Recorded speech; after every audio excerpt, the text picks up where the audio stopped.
नमस्कार। संगीता तोमर की online class में आपका स्वागत है।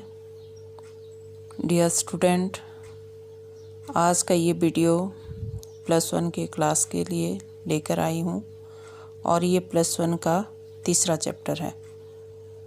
जो +1 का इतिहास का जो तीसरा चैप्टर है, 3 महाद्वीपों में फैला हुआ एक साम्राज्य, मतलब रोमन साम्राज्य। तो इसको जो ये रोमन साम्राज्य है, ये 3 महाद्वीपों में फैला हुआ था। मतलब जैसे यूरोप, एशिया, अफ्रीका, 3 महाद्वीपों में फैलने के कारण यहाँ पर अनेक भाषाएं बोली जाती थी, लेकिन उस समय जो प्रशासन के लिए केवल लातिनी और यूनानी भाषाओं का ही प्रयोग किया जाता था। तो रोमन साम्राज्य का अब जो उसका पड़ोसी साम्राज्य था, ईरान के साथ एक दीर्घकालीन संघर्ष चलता रहता था।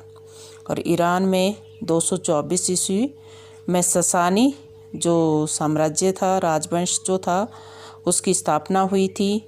और उस समय रोमन साम्राज्य और ईरान के मध्य फरात नदी बहा करती थी। तो रोमन साम्राज्य की जो उत्तरी सीमा का निर्धारण 2 नदियों द्वारा, राइन और डेन्यूब जो नदी थी उसके द्वारा होता था। और इसकी जो दक्षिण सीमा का जो निर्धारण सहारा नामक एक रेगिस्तान था उसके द्वारा किया जाता था। और भूमध्य सागर जो था उसको रोमन साम्राज्य का हृदय कहा जाता था। तो ये तो था थोड़ा रोमन साम्राज्य के जियोग्राफिकल कंडीशन के बारे में। इसके बाद जो रोमन साम्राज्य में गणतंत्र की स्थापना 509 ईस्वी पूर्व में हुई थी और ये 27 ईस्वी पूर्व तक मतलब चला। जो गणतंत्र की स्थापना 27 ईस्वी पूर्व में जूलियस सीजर का जो दत्तक पुत्र, मतलब गोद लिया हुआ जो पुत्र ऑक्टेवियम, जिसको कि ऑगस्टस के नाम से भी जाना जाता है, उसने सत्ता संभाली। तो ऑगस्टस के बारे में मैं अगले वीडियो में डिटेल में भी बात करूंगी, लेकिन थोड़ा सा मैं यहाँ बता देती हूँ कि उसके राज्य को प्रिंसपेट कहा जाता है और उसने 1400 ईस्वी तक शासन किया। उसके शासनकाल में रोमन साम्राज्य ने सारे पक्ष से प्रगति की और उसने सेनेट के साथ भी अच्छे संबंध स्थापित किए और उसने रोमन सेना को भी शक्तिशाली बनाया और बहुत सारे जैसे प्रशासनिक, आर्थिक, धार्मिक और नैतिक सुधार भी किए। और उसके शासनकाल में कला और साहित्य के क्षेत्रों में भी अद्वितीय विकास हुआ। जो लिवी, वर्जिल, ओविड, होरेस, ये सारे लेखक उसके काल में ही हुए। अब इसके बाद ऑगस्टस के बाद जो गद्दी पर बैठा उसका नाम था टिबेरियस, जो कि 14 ईस्वी पूर्व से लेकर 37 ईस्वी पूर्व तक जिसने शासन किया, लेकिन ये एक अयोग्य शासक प्रमाणित हुआ। फिर उसके बाद गद्दी पर बैठा नीरो, जो कि 54 ईस्वी से लेकर 68 ईस्वी तक जिसने शासन किया और वो लोगों में बहुत अत्याचारी शासक के रूप में जाना जाता था। उसने अपने शासनकाल में बहुत सारे लोगों को, अपने सगे संबंधी, रिश्तेदार और प्रजा, बहुत सारे लोगों को इसने मौत के घाट उतार दिया। तो इसलिए इसको अत्याचारी शासक के रूप में जाना जाता है। अब इसके बाद जो रोमन साम्राज्य की गद्दी पर बैठा वो था त्राजान। तो जो त्राजान जो था ये एक प्रसिद्ध सम्राट था। उसने दासिया, आर्मेनिया, असीरिया, मेसोपोटामिया और पार्थियन राजधानी टेसिफोन पर अधिकार करके रोमन साम्राज्य की जो सीमाएं थी उसमें विस्तार किया। और उसने दूसरे भी बहुत सारे प्रशासनिक सुधार किए। और इसके पश्चात 3री शताब्दी तक हेड्रियन और मार्कस ऑरेलियस, सेप्टेमियस सेवरस और गैलिनस, ये सारे शासक गद्दी पर बैठे। 3री शताब्दी में रोमन साम्राज्य में एक भयंकर संकट आन पड़ा, क्योंकि बहुत सारी ऐसी प्रॉब्लम आ गई कि जिससे कि रोमन साम्राज्य की नींव डगमगा गई।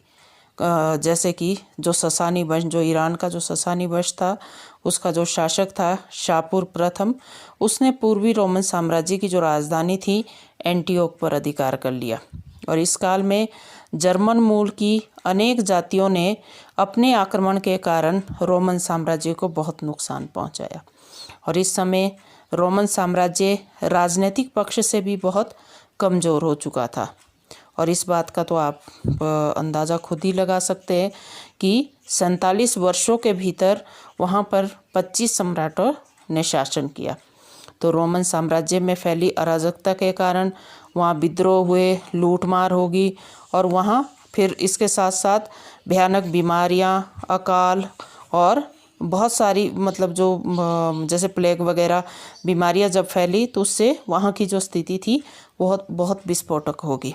तो इसके बाद तीसरी शताब्दी के संकट के बाद जो वहाँ पर सम्राट डायक्लिशियस गद्दी पर बैठा 284 और से लेकर 305 ईस्वी के दौरान ये गद्दी पर रहा, तो उसने वहाँ पर दोबारा से रोमन साम्राज्य के गौरव को स्थापित करने के लिए अनेक प्रशंसनीय कार्य किए और उसने अपनी मतलब प्रशासन की कुशलता को दिखाते हुए 285 ईस्वी में रोमन साम्राज्य को 2 भागों में बांट दिया और उसने निकोमेडिया को पूर्वी रोमन साम्राज्य की राजधानी घोषित किया और कॉन्स्टेंटाइन से जो पहले ये जो सम्राट हुए वो सारे अयोग्य थे और जो ये तीसरी शताब्दी के बाद जो कॉन्स्टेंटाइन गद्दी पर बैठा ये जितने भी उस समय के शासक हुए उन सब में प्रसिद्ध हुआ।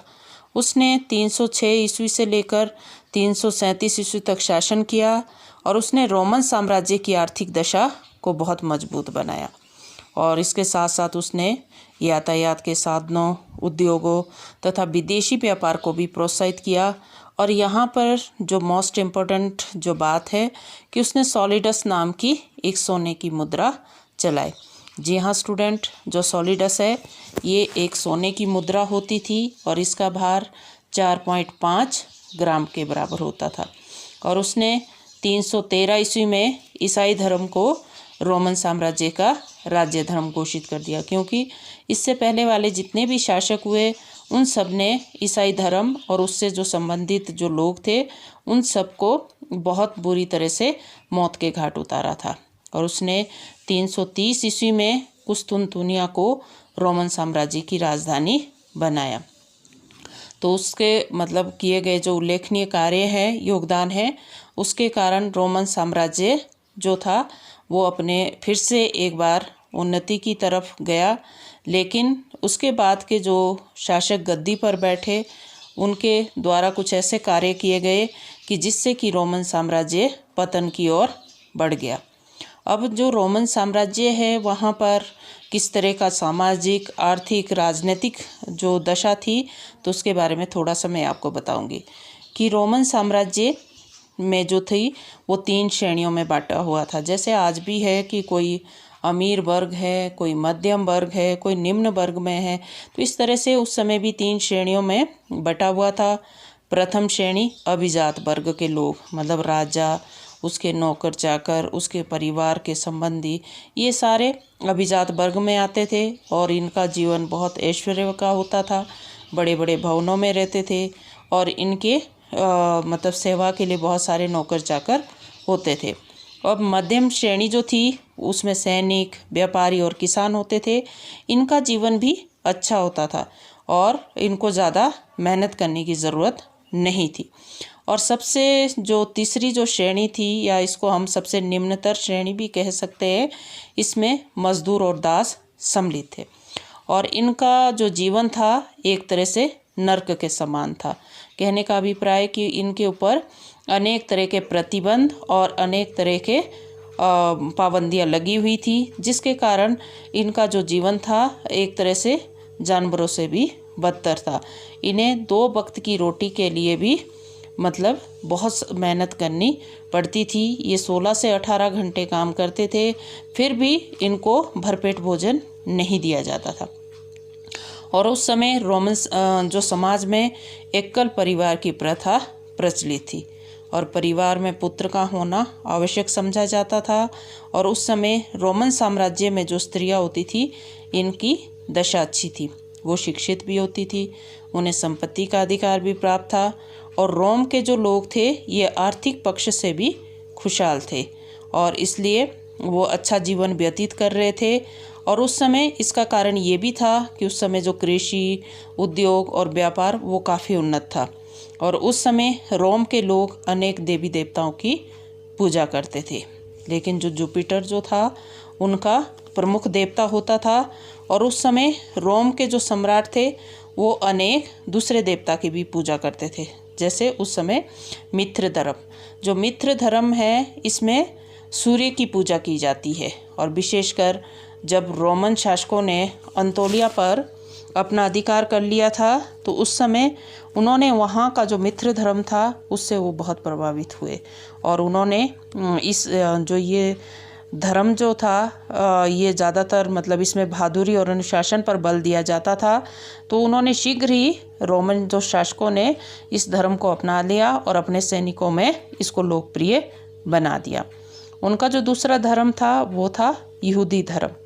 यहूदी धर्म भी उस समय इसका जो संस्थापक था वो पैगंबर मूसा था। इसमें एक ईश्वर की भक्ति पर बल दिया जाता था और ये कहा जाता था कि जो यहोवा है इसके अतिरिक्त किसी दूसरे की उपासना नहीं करते थे। उनके अनुसार जो यहोवा उसी ने ही सृष्टि की रचना की है, वही इसका पालन करता है। और इस धर्म में मूर्ति पूजा पर पूरी तरह से प्रतिबंध था। और ये धर्म आपसी भाईचारे और नैतिकता पर बल देता है। और ये धर्म झूठ बोलने, चोरी करने, झूठी गवाही देने और विश्वास करने के विरुद्ध था। और इस धर्म का पालन करने मतलब कानून का पालन करने पर विशेष बल दिया गया है।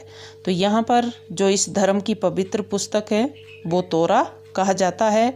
और इस धर्म के जो मंदिर होते हैं, जैसे हम लोग मंदिर में जाते हैं, ईसाई लोग गिरजाघर में जाते हैं और जो सिख लोग वो गुरुद्वारे में जाते हैं, तो इसी तरह से इनका जो पवित्र जो स्थल है उसको सिनेगोग कहा जाता है।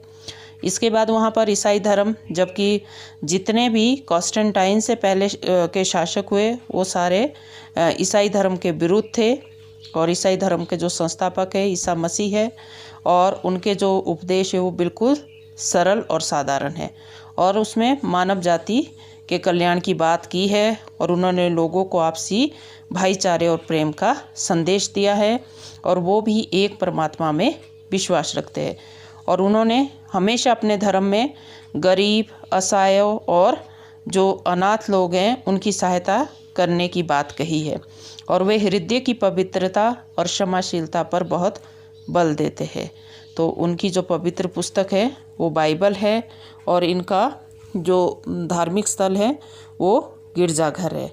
और जो कॉन्स्टेंटाइन था इसने पहली बार, ये पहला शासक हुआ जिसने कि ईसाई धर्म को अपना राज्य धर्म घोषित किया था। इसके बाद बात करते हैं कि जो रोमन साम्राज्य की जो सबसे बुरी जो वहाँ पर प्रथा थी वो थी दास प्रथा। जी हाँ, जो दास प्रथा थी, ऑगस्टस के शासनकाल में कुल जो 75 लाख की जो जनसंख्या थी उसमें से जो दास थे वो 30 लाख थे। और उस समय अमीर लोग जो थे वो दास रखना अपनी शान समझते थे कि जितने ज़्यादा उनके पास दास होते थे उतना समाज में उनका रुतबा या पद होता था। तो उस समय दासों को उनकी खरीद फरोख्त होती रहती थी और उनको पशुओं की तरह खरीदा जाता था। और दास 3 प्रकार के होते थे। एक तो जो युद्धों में बंदी बनाए गए हो, दूसरे जो कुछ लोग जो गरीब होते थे तो इसलिए वो कई बार अपने बच्चे को दास के रूप में बेच देते थे। तीसरे होते थे कि जो एक निश्चित समय के लिए जिन्होंने पैसा लिया होता था फिर उसको नहीं चुका सकते थे तो उस व्यक्ति को भी दास का जीवन व्यतीत करना पड़ता था। तो उस समय दासों को मतलब एक तरह से बहुत ही निम्न दर्जा दिया जाता था और उन्हें ना तो कोई अधिकार थे, ना वो अपने साथ जो शोषण होता था उसके विरुद्ध कोई भी आवाज़ नहीं उठा सकते थे।